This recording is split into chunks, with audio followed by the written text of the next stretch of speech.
எல்லாருக்கும் எல்லாருக்கும் பிடிக்கும் சென்னை சில்க்ஸின் தரமான ஆடி பெருமை மிக ஆடி. ஒன் இந்தியா ஹவுசர் நேர்கள் அனைவருக்கும் மறுநாள் வணக்கம். India women's versus Pakistan women's. So Asia கப்போட இந்தியாக்கான முதல் மேட்ச் பாகிஸ்தானுக்கு அகேன்ஸ்டாக நடக்க போகுது. இவங்க ரெண்டு பேருக்கிடையே வந்து பார்த்தீங்கன்னா வழக்கம் போல் மென்ஸ் டீம் மாதிரி தான் உமன்ஸ் டீமுக்கும் ஒரு மிகப்பெரிய ஒரு பரம்பரை பங்காளி சண்டைகள் இருக்குது. ஆக்சுவலாக இதுக்கு முன்னாடி 2022 T20 உலகக்கோப்பையில் தான் பாகிஸ்தான் வந்து இந்தியாவை பீட் பண்ணாங்க. உமன்ஸ் மேட்ச்சில் சொல்கிறேன், ஸோ யார் கன்ஃபியூஸ் ஆகிருக்க வேணாம். ஸோ அந்த உமன்ஸ் மேட்சை பீட் பண்ணதுக்கப்புறம் இவங்க வந்து அவ்வளோவா பைலேட்ரல் சீரீஸுமே விளையாண்டது கிடையாது. As like as men's team சேர்த்தது மாதிரி தான் இருக்கும். ஏன்னா வந்து இங்கிட்ட எப்படி மென்ஸ் கிரிக்கெட்டில் வந்து இந்தியா பாகிஸ்தான் ஆடினதே கிடையாது பைலேட்ரல் சீரீஸ். ஒரு ரொம்ப வருஷம் ஆச்சு, கிட்டத்தட்ட ஒரு 12-13 வருஷத்துக்கு அப்புறம் விளையாடவே இல்லாத அப்படின்ற ஒரு சிச்சுவேஷன் இருக்கும். அதே மாதிரி தான் இங்கிட்டு இவங்களுமே வந்து ஒரு பைலேட்ரல் சீரிஸ் அப்படின்றத விளையாண்டதே கிடையாது. பட் ஏஷியா கப் அப்படின்னு வந்துட்டாலே வந்து இவங்க ரெண்டு பேருக்குள்ள வழக்கம்போது ஒரு போட்டி வந்துடும். குரூப்பே என்னதான் வந்து ஒரு இந்தியா பாகிஸ்தான் ஒரு UAE ஒரு நேபாள் இருந்திருந்தாலும் வழக்கம் போல எந்த குரூப்ல எந்த டீம் எவ்வளோ பெரிய டீமாக இருந்தாலும் இங்கிட்டு வந்து ஒரு ஆஸ்திரேலியா இங்கிலாந்து வேற டீம்களில் வேற ஸ்குவாட்ல குரூப்ல இருந்திருந்தாலும் இங்கிட்டு வந்து இந்தியா உமன் பாகிஸ்தான் உமன்னாலே வழக்கம் போல வந்து ஒரு சிரிப்பாயிர சண்டையாக தான் இருக்கும். ஸோ இதுக்கான ப்ரிவியூ அவங்க மொத்தம் பார்க்க போகிறோம். முதல் விஷயம் வந்து வழக்கம் போல nations come first. So India கண்ட்ரியை பற்றியே பார்த்துறோம். இந்தியா கண்ட்ரியை பொறுத்த வரைக்கும் பார்த்தீங்கன்னா கிட்டத்தட்ட வந்து சூப்பரான ஸ்குவாட் இப்போ வரைக்கும் வச்சிருக்காங்க. கிட்டத்தட்ட ஒரு கடந்த ஒரு வருஷமா இந்த ஸ்குவாடை வச்சே வந்து நிறைய சீரீஸ் விளையாண்டுருக்கிறாங்க. Not only in T20 both also in ODI அப்படின்னு தான் சொல்லி ஆகணும். முக்கியமாக வந்து ஏஷியன் கேம்ஸ்ல கோல்டு அடிச்சாங்க இல்லையா, அதில் வந்து இதில் ஒரு சிலர் வந்து அப்படியே இங்கிட்டு வந்து மிக்ஸ் ஆகி அப்படியே வந்திருக்கிறாங்க. ஸோ டீம் கண்டினியூவாக ட்ராவல் ஆகி வரதுன்றது நல்ல ஒரு விஷயமா பார்க்கப்படுது. ஹர்மன்பிரீத் கவுர் ரீசெண்ட் டைம்ஸ்ல வந்து பார்த்தீங்கன்னா உங்களுக்கு வந்து ஒரு ஆஸ்திரேலியாவுக்கு எதிராகவும் இங்கிலாந்துக்கு எதிராகவுமே வந்து பார்த்தீங்கன்னா ஒரு நியூசிலாந்துக்கு எதிராகவும் வந்து பார்த்தீங்கன்னா ஒரு கண்டினியூஸ் டிஃபீட் இருந்தது. பட் ஸ்டில் அதுக்கப்புறம் வந்து ஒரு பங்களாதேஷுக்கு எதிராக அது தரமான ஒரு கம்பேக் கொடுத்துருந்தாங்க. அதுக்கப்புறம் வந்து சவுத் ஆஃப்ரிக்காவுக்கு எதிராக வந்து ஒரு 1-for-1 சென்னையில் 3 மேட்ச் நடந்தது. ஒரு மேட்ச் மலையாள ரத்தாகி போச்சு. அந்த மேட்ச்சுக்கு போயும் புண்ணியம் இல்லாமல் போச்சு. சரி, ஒரு சின்ன மன வருத்தம். பட் இருந்தாலும் ஓகே. இந்த சைடு வந்து ஹர்மன்பிரீத் கவுர் தலைமையில் டீசெண்டான ஒரு சூப்பரான நல்ல விஷயம் நடந்திருக்குது. முக்கியமாக ஒரு விஷயம் என்ன அப்படின்னா உமா சேட்ரி மாதிரி ஒரு யங் கண்ணை வந்து இப்போ ரிட்டன் ஒரு ரொம்ப நாளைக்கு அப்புறம் ஒரு யங்ஸ்டர் வந்து ரிட்டன் டீமுக்குள்ள வந்திருக்காங்க. ஷஃபாலி வர்மாக்கு அப்புறம் வந்து ஒரு யங் பிளேயர் வந்து ரிட்டன் வந்து நம்ம நேஷனுக்காக விளையாட போறாங்க அப்படின்றது சூப்பரான விஷயமா தெரியுது. இன்னொரு விஷயம், Caribbean Premier League women's Premier League அது போக WPL எல்லாத்துலயுமே கலக்கின ஸ்ரேயங்கா பாட்டில் அவங்களுமே வந்து பாத்தீங்கன்னா உமன்ஸ் ஏஷியா கப்ல வந்து ஸ்குவாட்ல ஜாயின் பண்ணிருக்காங்க. அது போக வந்து பாத்தீங்கன்னா ஆஷா சோபனா RCBக்காக வந்து ஒரு சூப்பரான ஸ்பெல் எல்லாமே போட்டு தரமா பண்ணியிருந்தாங்க.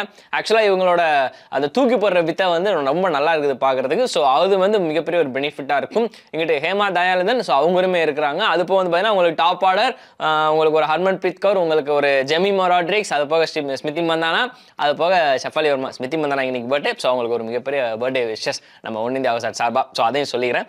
ஸோ ஸ்மிருதி மந்தானா ஷஃபாலி வர்மா ரெண்டு பேருமே வந்து பார்த்தீங்கன்னா ஒரு நல்ல ஒரு காம்போ, டெட்லி காம்போவாக கண்டினியூ பண்ணிட்டு இருக்காங்க. ஆக்சுவலாக இந்த ரெண்டு காம்போ வந்து பார்த்தீங்கன்னா 1000-2000 ரன்களை கடந்த ஒரு சூப்பரான ஒரு டீம், ஒரு சூப்பரான ஒரு காம்போவா வந்து இப்போ வரைக்கும் திகழ்ந்துட்டு இருக்காங்க. ஒரு சைடு வந்து ஸ்மிருதி மந்தானா கொஞ்சம் பால்ஸ் டேக்கன் பண்ணிட்டு இருந்தாலும் இங்கிட்ட ஷஃபாலி வர்மா ஒரு அட்டாக்கிங் ஆடுறாங்க. அது பார்க்க நல்லா இருக்குது. பட் என்ன ஒரு சின்ன குறை அப்படின்னா இங்கிட்ட வந்து ஸ்பின்னர்ஸ் அப்படின்னு சொல்லிட்டு பார்த்தீங்கன்னா உங்களுக்கு வந்து ஒரு தூக்கி போடுறதுக்கும் உங்களுக்கு ஒரு தீப்தி சர்மா ஒரு ராதா யாதவ் தான் இருக்கிறாங்க. அது தவிர வந்து உங்களுக்கு ஒரு தேர்ட் ஸ்பின்னராக வந்து ஹர்மன்பிரீத் கவுர் தான் உள்ள வந்தாகணும். அது போக ஸ்ரேயங்கா பாட்டில் இருக்கிறாங்க. பட் இருந்தாலும் வந்து ஒரு ஸ்ரீலங்கா பிச்சில் வந்து நீங்கள் எத்தனை பேர் ஒரு ஸ்பின்னரை கொண்டு போவீங்க அப்படின்ற ஒரு விஷயம் இருக்குது. முக்கியமாக பிளேயிங் லெவலில் எத்தனை ஸ்பின்னர் ஆட வைக்க போறீங்க அப்படின்ற ஒரு விஷயம் இருக்குது.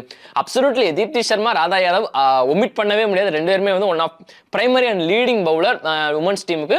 ஸோ அதனால கண்டிப்பாக உள்ள எடுத்துட்டு வருவாங்க. இங்கிட்டு ஃபாஸ்ட் பவுலர்ஸ் வந்து பார்த்தீங்கன்னா ஒரு 2.0 வெர்ஷன் நமக்கு கிடைச்சிருக்குது. உங்களுக்கு ஒரு பூஜா வஸ்ட்ரகரா இருக்கட்டும், இல்லை அருந்ததி ரெட்டியா இருக்கட்டும், ரெண்டு பேருமே வந்து வேற லெவலில் பர்ஃபார்ம் பண்ணிட்டு இருக்காங்க. முக்கியமாக அருந்ததி ரெட்டி பேஸ பயங்கரமா எக்ஸ்ட்ரா வேரி பண்ணியிருக்கிறாங்க. அண்ட் உள்ள வெளியே வித்த காட்டுறதுக்கு ரேணுகா சிங் தாக்கூர் இருக்கிறாங்க. ஸோ அதனால வந்து ஃபாஸ்ட் பவுலிங் அட்டாக் அப்படின்றது பார்க்க ரொம்ப ஹெல்த்தியாக இருக்குது. பட் ஸ்டில் ரேணுகா சிங் தாக்கூர் வந்து ஒருவேளை ஸ்விங்கு கிடைக்காம போய் அந்த நாள் மாட்டாமல் போயிடுச்சு அப்படின்னா பேட்டர்கள் கையில் வந்து நல்லா வாங்கிடுவாங்க. ஏன்னா ரீசெண்ட் டைம்ஸ் வந்து ஒரு 2-3 மேட்ச் அவங்களை உட்கார வச்சிருந்தாங்க. காரணம் வந்து உங்களுக்கு ஒரு பூஜா வஸ்ட்ரகர் அது போக அருந்ததி ரெட்டி ரெண்டு பேருமே தரமா பேச வச்சு நல்லா விளையாட்டு காமிச்சதுனால ரெண்டு பேருமே வந்து இப்போ வரைக்கும் ஸ்ட்ராங்காக இருக்கிறாங்க. ரேணுகா சிங் அப்படி இப்படின்னு சொல்லிட்டு கொஞ்சம் அவங்க ஃபார்ம் இல்லாமல் ஸ்ட்ரகிள் ஆகிட்டு இருக்கிறாங்க. அது வந்து முக்கியமான ஒரு விஷயம். நடுவில் ஓவராக அவங்க வந்து உங்களுக்கு டாமினேட் பண்ணுறதுக்கும் உங்களுக்கு வந்து ஒரு சூப்பராக விக்கெட் எடுத்து கொடுக்கறதுக்கும் ராதா யாதவும் தீப்தி சர்மாவும் இருக்கிறாங்க. தீப்தி சர்மா ஸ்பெஷலி 100 விக்கெட்டுகளை கடந்த ஒரே ஒரு இந்திய வீராங்கனை. அதனால வந்து நோ வேர்ட்ஸ் டு சே அவங்க வந்து எப்படியுமே தரமாக பெர்ஃபார்ம் கொடுத்துருவாங்க அப்படின்ற மாதிரி 100க்கு 100 கையை ஃபிங்கர்ஸ் கிராஸ் மாதிரி சொல்லிடலாம். ஸ்ரீலங்கா பாட்டில் ஒரு பெரிய லெவலுக்கு அனுபவம் இல்லாத ஒரு young player, but still women's Caribbean premier லீக்ல லீடிங் விக்கெட் டேக்கராக இருந்து அது போக வந்து பார்த்தீங்கன்னா உமன்ஸ் ஆர்சிபிக்காக வந்து ஃபைனலில் செம்மையான ஒரு 4 விக்கெட் டெலிவரி பண்ணிட்டு அப்படியே இந்தியன் கிரிக்கெட் டீமுக்கு இப்போ வரைக்கும் ஒரு தரமான ஒரு லோவர் பேட்டர் ஆல்ரவுண்டராக வந்து திகழ்ந்துட்டு இருக்காங்க. ஆக்சுவலாக அவங்க ஒரு பவுலிங் ஆல்ரவுண்டர், அது நிறைய பேருக்கு தெரியாதுன்னு நினைக்கிறேன். ஸோ அதனால அவங்களுமே இருக்கிறாங்க. அதுக்கு போக கொஞ்சம் அவங்களுக்கு மேலே வந்து பார்த்தீங்கன்னா ரிக்கா கோஷ் அவங்க இருக்கிறாங்க. ஸோ அதனால வந்து பெரிய லெவலில் மிடில் ஆர்டரும் பாதிக்காது. ஹர்மன்பிரீத் கவுர் ஒரு சில காலகட்டத்தில் வந்து அவங்க ஃபார்ம் இல்லாத மாதிரி தெரிஞ்சுது. ஏன்னா உமன்ஸ் பிரீமியர் லீக்லையுமே அவங்க அப்படி தான் இருந்திருந்தாங்க. பட் கடந்த 2-3 சீரிஸ் வந்து பார்த்தீங்கன்னா நல்ல ஒரு கம்பேக் கொடுத்துட்டு அவங்களுமே ஃபார்ம் கொண்டாங்க. ஸோ இந்தியன் டீம் பார்க்க நல்லா ஃப்ரெஷ்ஷாக சூப்பராக தான் இருக்குது. பட் அப்கமிங்கில் வந்து அவங்களுக்கு என்னென்ன சேலஞ்சஸ் இருக்கோ அதெல்லாம் பொறுத்து தான் பார்க்கணும். இங்கிட்ட பாகிஸ்தான் டீமுக்கு வரும். பாகிஸ்தான் டீமை பொறுத்த வரைக்கும் அவங்க கேப்டன் தான் வந்து அவங்களோட மெயின் துரும்பு சீட்டு அப்படின்னு தான் சொல்லி ஆகணும். ஏன்னா அவங்க கேப்டன் வந்து பார்த்தீங்கன்னா ரீசெண்ட் டைம்ஸில் நல்ல பெர்ஃபார்மன்ஸ் கொடுத்துட்டு இருக்காங்க. நிதாதார், ஸோ அவங்க வந்து பார்த்தீங்கன்னா ஒரு பேட்டிங்கும் சரி ஒரு பவுலிங்கும் சரி, பேட்டிங் வந்து அவங்க அங்கங்கே சொதப்பினாலும் இங்கிலாந்துக்கு எதிராக வந்து 4 for 1 அப்படின்ற டைமில் வந்து வாஷ் அவுட் ஆனாங்க. வெஸ்ட் இண்டீஸ்லையுமே அதே தான். வெஸ்ட் இண்டீஸ்க்கு எதிராக வந்து இங்கிலாந்து வந்து 3 for 0 வாஷ் அவுட் ஆனாங்க. வெஸ்ட் இண்டீஸ்க்கு எதிராக 4 for 1 அப்படின்னு அவுட் ஆனாங்க, சீரிஸ் அவுட் ஆனாங்க. ஸோ இந்த மாதிரி அவங்க டீமில் வந்து என்ன ஒரு குறை அப்படின்னா மென்ஸ் கிரிக்கெட் டீம் மாதிரி தான் ஒரு பேட்டிங் ஆடுற ஒரு ஸ்டேபிளாக ஒரே ஒரு பொசிஷனில் பிளேயர்ஸ் இறக்கி விட மாட்டாங்க. ஸோ அவங்க கொஞ்சம் மாற்றிக்கிட்டே இருக்கிறாங்க. நிதாதார் வந்து ஒரு சில நேரம் வந்து ஒரு 4 down இறங்குறாங்க அப்படின்னா அடுத்த மேட்ச் வந்து ஒரு 6 down இறங்குறாங்க. ஸோ அந்த இடம் ஒரு சின்ன கன்ஃபியூஸ் ஆகுது. உங்களுக்கு வந்து ஒரு டாப் ஆர்டரில் வந்து உங்களுக்கு குல் ஃபெரோசா அவங்க ஓப்பனிங் இறங்குனாங்க அப்படின்னா அதுக்கு அடுத்த மேட்ச் வந்து பார்த்தீங்கன்னா 2 மேட்ச்க்கு அப்புறம் வந்து ஒரு 2 down இறக்கி விடுறாங்க. அதுக்கப்புறம் வந்து பார்த்தீங்கன்னா ஒரு குல்ரியா சொன்னா அதுக்கப்புறம் வந்து பார்த்தீங்கன்னா அலிசா ஃபெரோசா இருக்கிறாங்க. ஸோ ஃபெரோசாவை பொறுத்த வரைக்கும் அவங்களும் அதே மாதிரி தான். ஒரு மேட்ச் இங்கிலாந்துக்கு எதிராக வந்து ஓப்பனிங் இறக்குனாங்க, அதுக்கப்புறம் வந்து மாற்றிட்டாங்க. அப்புறம் வந்து வெஸ்ட் இண்டீஸ் டூரில் வந்து பார்த்தீங்கன்னா 2 மேட்ச் ஓப்பனிங் இறக்குனாங்க, அதுக்கப்புறம் அவங்களையுமே மாற்றிட்டாங்க. ஸோ அவங்களுக்குன்னு ஒரு தரமான ஒரு பேட்டிங் பொசிஷன் இல்லை அப்படின்னு சொல்லணும். பட் பவுலிங் வந்து உண்மையிலே தாறுமாறாக தான் இருக்குது. அவங்களுக்கு வந்து ஒரு ஃபாத்திமா சனா ஒரு க்ரூஷியல் பவுலராக இருப்பாங்க. அதுப்போ வந்து பார்த்தீங்கன்னா அவங்க கேப்டன் நிதாதார் அவங்களுக்கு சொல்லவே தேவையில்லை. ஸோ அவங்க 2 பேர் இருக்கிறத பொறுத்து பார்த்தீங்கன்னா சிட்ரா அமீன் அவங்க வந்து பார்த்தீங்கன்னா ஒரு 1 down 2 downல வந்து அவங்க கொஞ்சம் நல்லா ஸ்பெஷலாக இருக்கிறாங்க. பிகாஸ் அவங்கள தான் இப்போதைக்கு கொஞ்சம் மாற்றாமல் இருக்காங்க. மற்ற எல்லா பிளேயருமே மாற்றி இருக்கிறாங்க அப்படின்ற ஒரு விஷயம் முக்கியமான ஒரு விஷயமா இருக்கும். முக்கியமாக 2 சீரீஸில் வந்து பார்த்தீங்கன்னா ஒரு 350 சேர்த்து அடிச்சிருக்காங்க. அதனால இப்போதைக்கு ஒரு பாசிட்டிவான விஷயம் என்னன்னா சிட்ரா அமீனுமே வந்து பார்த்தீங்கன்னா ஒரு நல்ல ஒரு ஹெல்த்தியான பொசிஷன்ல இருக்கிறாங்க. அதனால வந்து பாகிஸ்தான் டீமுக்கு பேட்டிங்ல இவங்க 2 பேர் சைடு வந்து ஜொலிக்கிறதுக்கு ஒரு மிகப்பெரிய சான்ஸ் இருக்குது. But still Indian cricket team women's cricket team அளவுக்கு கொஞ்சம் ஸ்டாண்டர்ட் கம்மியாக தான் இருக்குது. ஸ்டில் இவங்க வந்து ஒரு மிகப்பெரிய ஒரு டேமேஜை உண்டு பண்ணுறதுக்கு நிறைய வாய்ப்பு இருக்குது. ஸோ ஃபாத்திமா சனா சொன்னேன் அவங்க கையிலுமே ஒரு முக்கியமான விஷயம் இருக்குது அப்படின்னு தான் சொல்லி ஆகணும். முனிபாலி அவங்க தான் வந்து பார்த்தீங்கன்னா கொஞ்சம் இந்த 10 மேட்ச் கடைசியாக 10 மேட்ச்லாம் வந்து பார்த்தீங்கன்னா ஒரு 250 ரன்கள் மேலே அடித்த ஒரே ஒரு பிளேயர். அவங்க கேப்டன் கூட அந்த அளவு அடிக்கல. ஸோ முனிபாலிக்கு ஃபர்ஸ்ட் ப்ரிஃபரன்ஸ் கண்டிப்பாக கொடுப்பாங்க. அது போக வந்து பார்த்தீங்கன்னா சைதா இக்பால் அவங்க வந்து பார்த்தீங்கன்னா ஒரு நல்ல பவுலர் வேற.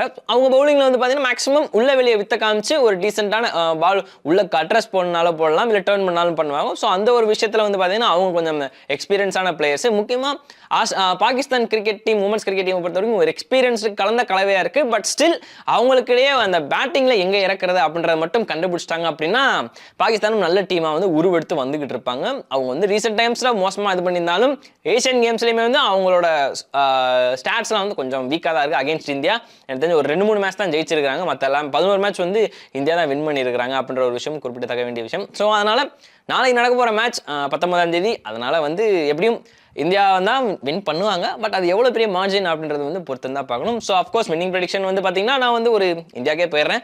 ஒரு 60-40 அப்படின்ற ஒரு கணக்கில் வச்சோம். ஏன்னா பாகிஸ்தான் அவ்வளோ ஈஸியாக விட்டு கொடுக்க மாட்டாங்க அப்படின்ற ஒரு காரணத்துக்காக பார்க்கலாம். உங்களோட ப்ரெடிக்ஷன் கீழே போடுங்க. யார் மேன் ஆஃப் த மேட்ச் வாங்குவாங்க, மேன் ஆஃப் த இது சீரிஸ் வாங்க போகிறாங்க அப்படின்றது வந்து கீழே கமெண்ட் பண்ணுங்கள். வேற ஒரு வீடியோவில் இந்த உங்களை சந்திக்கிறேன். அன்டில் தென் வணக்கம். எல்லாமே நல்லா இருக்கும், எல்லாருக்கும் பிடிக்கும். சென்னை சில்க்ஸின் தரமான ஆடி பெருமை மிக ஆடி.